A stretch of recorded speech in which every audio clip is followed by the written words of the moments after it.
श्रीरामचन्द्र कृपालु भज मन हरण भव भय दारुणम् नव कञ्जलोचन कञ्ज मुख कर कञ्ज पद कञ्जारुणम् कन्दर्प गणित अमित छवि नव नील नीरद सुन्दरम् पटपीठ मानहु तडित रुचि शुचि नौमि जनक सुतावरम् शिर मुकुट कुण्डल तिलक चारु उदार अंग विभूषणम् आजानुभुज सर चाप दर संग्राम जित कर दूषणम् भज दीन बंधु दिनेश दानव दैत्य वंश निकंदनम् रघुनंद आनंद कंद कौशल चंद दशरथ नंदनम् इति वदति तुलसीदास शंकर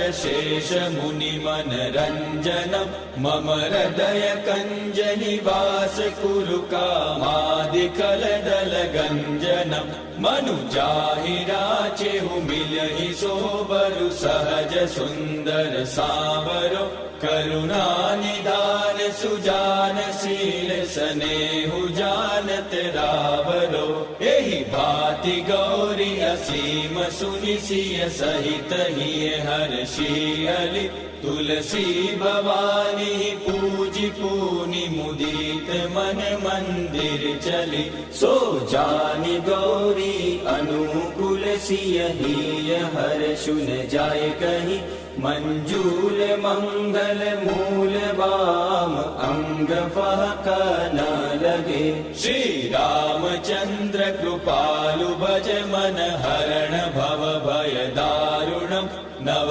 कंज लोचन कंज मुख कर कंज पद कंजारुणम् नव कंज लोचन कंज मुख कर कंज पद कंजारुणम् नव कंज लोचन कंज मुख कर कंज पद कंजारुणम्।